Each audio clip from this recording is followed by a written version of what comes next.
तर रामराम मंडळींनो, मी तुमचा दोस्त आणि होस्ट अभिनंदन तुम्हा सर्वांचं पुन्हा एकदा मनापासून स्वागत करतो आपल्या यूट्यूब चॅनलवर, ज्याचं नाव आहे कुबेर मराठी। तर आजच्या व्हिडिओमध्ये आपण पुन्हा एकदा नवीन SME IPO बद्दल ह्या ठिकाणी माहिती घेणार आहोत मित्रांनो। सो जनरली जे SME IPOज असतात ते खूप जास्त मित्रांनो ह्या ठिकाणी रिस्की IPO असतात, कारण ह्यांचं जे काय मार्केट कॅपिटलायझेशन असतं ते ऑलरेडी खूप जास्त लो असतं, ज्याच्या कारणाने काय होतं ह्यांच्यामध्ये जी काय रिस्क आहे ते रिस्क खूप जास्त वाढते। त्यामुळे मी तुम्हाला नेहमी असंच सजेस्ट करतो की जे काही मेनलाईन IPOज आहेत, ओके, म्हणजे ज्यांची इन्व्हेस्टमेंट काय आहे मित्रांनो, ह्या ठिकाणी फक्त 15,000 रुपये पर लॉट आहे, असे IPOज तुम्ही ह्या ठिकाणी काय केले पाहिजेत, बीड केले पाहिजेत, असं मी तुम्हाला ह्या ठिकाणी सजेस्ट करत असतो। पण जर SME IPO साठी तुम्ही ह्या ठिकाणी काय करणार असाल मित्रांनो, बीड करणार असाल तर तोपर्यंत तुम्ही बीड करू नका जोपर्यंत तुमच्याकडे त्या IPOचा सफिशियंट डेटा किंवा एक चांगला डेटा अवेलेबल नसेल। जर तुम्हाला त्याच्याविषयी पूर्ण खात्री वाटते तरच तुम्ही त्या SME IPO मध्ये इन्व्हेस्टमेंट करा। सो आजचा जो मित्रांनो SME IPO आहे तो डिफेन्स सेक्टरशी रिलेटेड असलेला SME IPO आहे, त्याच्यामुळे असं वाटतंय की हा जो IPO आहे मित्रांनो एक चांगली लिस्टिंग करेल। सो ह्या कंपनीचं नाव काय आहे, C2C ॲडव्हान्स सिस्टम्स। आता ही कंपनी जी आहे मित्रांनो ती काय करते, जनरली डिफेन्स सेक्टर जे आहे आपलं त्या डिफेन्स सेक्टरसाठी ह्या ठिकाणी काम करते, डिफेन्स सेक्टरला सर्व्हिसेस प्रोव्हाइड करण्याचं ह्या ठिकाणी काम करते। जर तुम्हाला ह्यांच्या सर्व्हिसेसबद्दल जाणून घ्यायचं असेल तर ह्यांची जे काय सर्व्हिसेस आहेत, जे काय प्रोडक्ट्स आहेत, त्यांची सगळी माहिती ह्यांच्या वेबसाईटवरती दिली गेलेली आहे, त्याच्यामध्ये डिटेलमध्ये जाऊन तुम्ही ह्या ठिकाणी काय करू शकता, ॲनालिसिस करू शकता। आता थोडक्यात मी तुम्हाला सांगण्याचा प्रयत्न करतो, तसे ह्यांचे बरेचसेच मित्रांनो सर्व्हिसेस आहेत। थोडक्यात ही कंपनी काय करते, जे काही आपले इंडियन डिफेन्स सिस्टम आहे म्हणजे नेव्ही आहे, एअरफोर्स आहे, त्यांना कंट्रोल सिस्टम प्रोव्हाइड करण्याचं ह्या ठिकाणी काम करते। कारण बघा कसं होतं की बऱ्याचशाच वेळेला रडार सिस्टमची खूप जास्त गरज असते नेव्हीला म्हणा किंवा आपले जे काही एअरफोर्स आहेत त्यांना, ओके, त्याच्या माध्यमातूनच काय केलं जातं, जे काही सिग्नल्स आहेत, जे काही डेटा आहे तो ह्या ठिकाणी ट्रान्सफर केला जातो। सो असं जे काही डेटा मॅनेजमेंट सिस्टम्स आहेत ते डेटा मॅनेजमेंट सिस्टम्स ह्या ठिकाणी कंपनी प्रोव्हाइड करते। त्यानंतर तुम्ही बघू शकता CCTV management, air defence system, okay, त्यानंतर electronic warfare system, okay, drone command and control system. So अशा पद्धतीचे जे काही कंट्रोल सिस्टम्स आहेत, असा बरेचसेच कंट्रोल सिस्टम्स आहेत, तुम्ही ह्या ठिकाणी बघू शकता। मी सगळ्यांविषयी चर्चा करणार नाही, ते सगळे कंट्रोल सिस्टम्स डिफेन्स सेक्टरसाठी ह्या ठिकाणी कंपनी प्रोव्हाइड करते।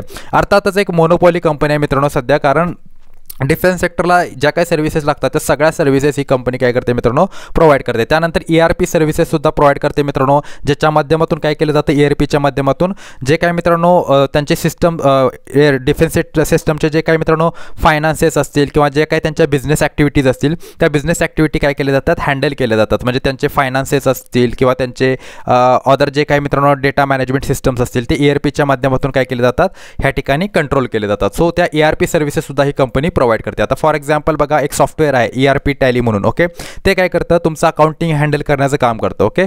त्याचनंतर मित्रांनो बरेचसेच असे HR सर्व्हिसेस प्रोव्हाइड करणारे सुद्धा सॉफ्टवेअर्स आहेत, ओके, ERP सॉफ्टवेअर्स आहेत। सो अशा पद्धतीचे जे काही तुमच्या बिझनेस ॲक्टिव्हिटी सोपं करण्याचं काम करणारे सॉफ्टवेअर्स आहेत किंवा सिस्टम्स आहेत ते सिस्टमसुद्धा ही कंपनी प्रोव्हाइड करते। आता ह्यांचे जे काही प्रोडक्ट्स आहेत, सर्व्हिसेस आहेत, त्यांची तुम्हाला कदाचित माहिती मिळाली असेल। मी डिटेलमध्ये ह्या ठिकाणी माहिती कव्हर केलेली नाही आहे, कारण ह्यांच्या ज्या सर्व्हिसेस आहेत त्या खूप जास्त ह्यूज सर्व्हिसेस आहेत मित्रांनो।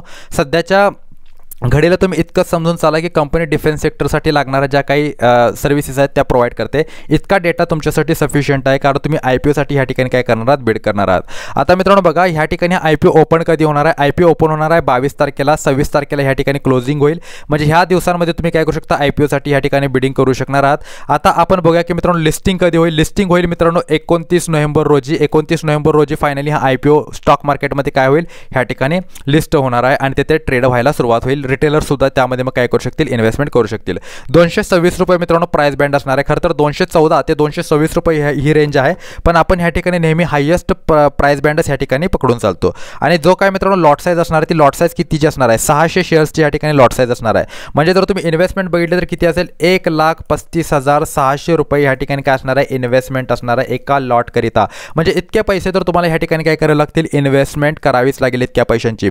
आता टोटल इश्यू साईज मित्रांनो किती असणार आहे बघा, जसं की मी तुम्हाला सांगितलं SME IPO आहे त्यामुळे इश्यू साईज फार जास्त कमी असते। म्हणजे ह्या एक प्रकारच्या स्मॉल कॅप कंपनीजच असतात असं तुम्ही म्हणू शकता। 99 करोड रुपये कंपनी काय करेल, ह्या IPOच्या माध्यमातून मार्केटमधून रेस करेल आणि तो पैसा जो आहे तो आपला बिझनेस एक्सपांड करण्यामध्ये ह्या ठिकाणी लावेल। आता लिस्टिंग फक्त आणि फक्त NSE वरती होईल। भविष्यामध्ये जर ह्यांच्या मनात आलं तर त्यांनी काय करू शकतात, आपली जी काही लिस्टिंग आहे, आपले जे काही शेअर्स आहेत ते BSE वर सुद्धा ह्या ठिकाणी काय करू शकतात, लिस्ट करू शकतात। चला आता इतका डेटा तर ह्या ठिकाणी मी कव्हर केलेला आहे। जर तुम्ही एक रिटेलर असाल तर मिनिमम 1 आणि मॅक्सिमम 1 लॉट तुम्ही ह्या ठिकाणी अप्लाय करू शकता। आणि जर तुम्ही एक HNI असाल म्हणजे हाय नेटवर्थ इंडिव्हिज्युअल ज्याला आपण म्हणतो, ज्यांची नेटवर्थ मित्रांनो 5 करोडच्या आसपास असते, असे जर तुम्ही HNI क्लायंट्स असाल तर ह्या ठिकाणी तुम्ही काय करू शकता, 2 लॉट्स तुम्ही अप्लाय करू शकता। ओके, चला आता आपण बघूया मित्रांनो की ह्याच्या बाकीच्या डिटेल्स काय किंवा बाकीचे फंडामेंटल्स या ठिकाणी आपल्याला काय सांगण्याचा प्रयत्न करतायत। अर्थातच कंपनीचा मित्रांनो रेव्हेन्यू खूप चांगला आहे, प्रॉफिट खूप चांगला आहे, रिझर्व्स आणि बॉरोइंग्सचा जो काय आकडा आहे तो मला ह्या ठिकाणी समाधानकारक वाटला। कारण अर्थातच बघा मोनोपॉली कंपनी आहे, डिफेन्स सेक्टरचं सगळं कॉन्ट्रॅक्ट ह्यांच्याकडे आहे, ज्याच्या कारणाने काय होतं की यांना चांगला प्रॉफिट ह्या ठिकाणी मिळतोय, चांगली कंपनी ह्या ठिकाणी ग्रोथ करते असं सध्या तरी आपल्याला ह्या ठिकाणी दिसत आहे। आता तुम्ही बघू शकता ज्या काही अमाऊंट्स आहेत त्या लाखमध्ये आहेत, मी तुम्हाला ह्या ठिकाणी ज्या अमाऊंट्स आहेत त्या करोडमध्ये कन्वर्ट करून सांगण्याचा प्रयत्न करतो। 2022 मध्ये मित्रांनो जो रेव्हेन्यू होता 34,79,000च्या आसपास होता। त्यानंतर तुम्ही बघू शकता ह्या ठिकाणी जो रेव्हेन्यू झाला तो 8,06,00,000 रुपयांचा झाला। त्यानंतर तुम्ही बघू शकता 41 कोटींचा ह्या ठिकाणी ह्यांचा काय झाला, रेव्हेन्यू झाला 41,29,00,000 2024 मध्ये मार्चमध्ये।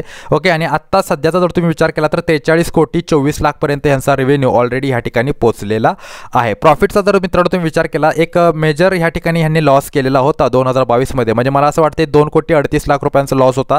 त्याच्यानंतर 2,87,00,000 रुपयांचा प्रॉफिट यांनी 2023 मध्ये केला। त्यानंतर तुम्ही बघू शकता 12,27,00,000 रुपयांचा प्रॉफिट 2024 मध्ये यांनी केलेला आहे।